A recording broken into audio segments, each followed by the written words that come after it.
Growing up, I always wanted to do so many things. I wanted to be a vet. I wanted to be an actor. I wanted to be a celebrity by any means necessary.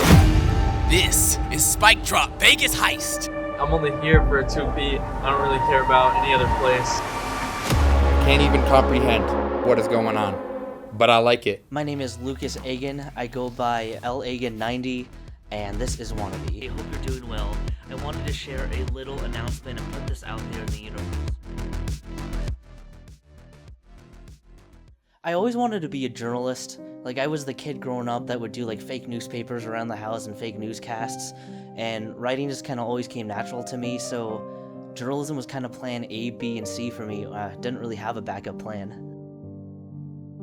You know, it's funny, I think I grew up just watching newscasts, you know, the ESPNs of the world, reading the local newspapers at the time when they were a little more in their heyday, and I always liked writing stories, and I liked talking to people, so I think it just was easy for me to make that leap into wanting to help tell people stories.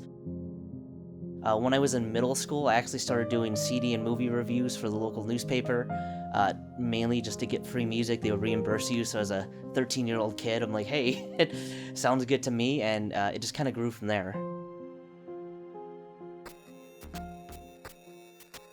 So the first video game I ever played was Pokemon Special Pikachu Edition on the Game Boy Color, and I was right at that age where Pokemon just sunk its claws into me. I loved the anime, I collected the cards, I played the games, and that kind of opened up that whole entire world to me. I think what attracted me to it was that sense of adventure. I was right around Ash's age when I first started playing it, so like just that sense of being out there in this wide open world and going battling, collecting, and without parents telling you what to do was just so amazing to me. The original Xbox was my first home console, so Halo definitely had a big impact on me, both just having parties at night with friends, battling each other, playing co-op, and Halo was also that first time that I saw a cinematic experience in my living room that I got to be the hero of. Las Vegas Review Journal brought to you by Blue Wire. I am your host, Ryan Smith, and with me, as always, my trusty co-host, LukasEggen. So I helped co-found a podcast called LAN Parties at the Las Vegas Review Journal with Ryan Smith, and it's a weekly podcast where we just talk to people in the gaming and esports industry, from voice actors to athletes and coaches, and we've been doing that since 2020. You know, it was interesting. My boss had a one-on-one meeting with me, and he asked me if I had any ideas. At the time, the Review Journal was really embracing the world of podcasts. And so just kind of on a whim, I was like, hey, you know, there's a whole world out there that we're not tapping into. I think that a gaming podcast would do well. Both Ryan and I had backgrounds in podcasting, so we were self-sufficient, which I think helped sell them on the idea. Although ironically, we hadn't met each other, and my boss introduced us and said, hey, you two would be good for that podcast, and we've become really good friends since then, so we got lucky. When I say really lucky, I really do mean that. Ryan and I play well off each other. He's so energetic. He brings just this bravado, this energy to every recording. We play well off each other. We play to each other's strengths. We've both learned, you know, how best to keep conversations going when one of us gets a little stuck. We both edit, so we both complement each other really well, so it's not all falling on each other. Probably more important though than that is we've become really close friends. I consider one of my best friends now. You know, we've been through a lot. We started in January 2020, and then the pandemic hit, so we kind of experienced the pandemic through the lens of this podcast together, and it made for a really unique experience. You know, I would say within the last 5 to 6 years, and I think it took that generation of gamers to get older and start to become journalists themselves, and they knew that there were compelling stories to tell, that there were issues that needed to be addressed, that, you know, the esports industry was every bit as complex and enthralling and compelling as any other industry out there.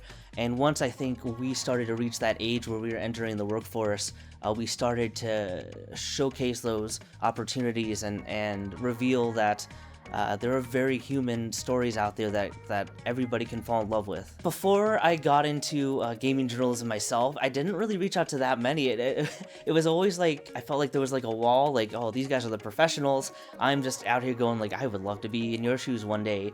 But as soon as I started getting into it, I found that the gaming journalist community has actually been pretty open.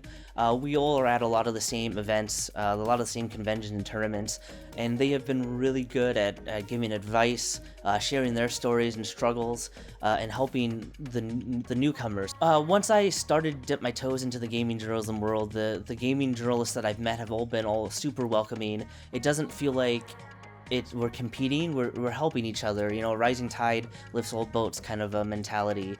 And that's been, I think, the most pleasant surprise, as I was always a little afraid that it would be cutthroat, that, you know, for me to win, you have to lose, but it hasn't been like that at all.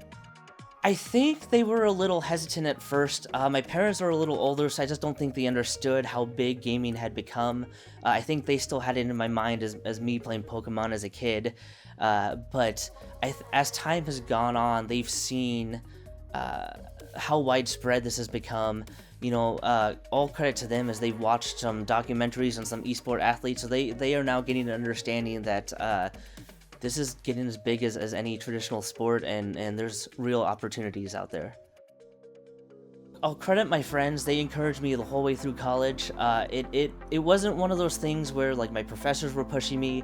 Honestly, they probably would have thought I was a little crazy, but my friends definitely were like, dude, go for it. There's a need. And I think when I moved back to Vegas, that's what I kept hearing is we need good journalists locally. You know, it's one of those things where we've got a lot of national outlets, but in a lot of cities, the local scene, that's where the real stories are that affect a lot of people, and there's not a lot of coverage there yet still. So local journalism, I think, is where we need to take the biggest step.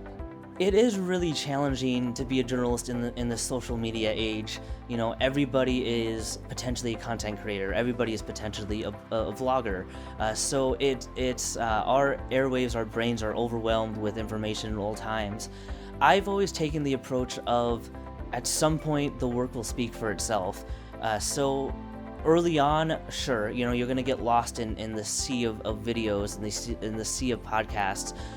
But the connections you make by holding yourself to those professional standards, I feel like people begin to notice that. And it might not be the quick hit that we'll want, but it's kind of a slow burn. And I think then you realize there's a stretch of time where people are opening up to you more, where you'll get audience members that recognize the quality of the work.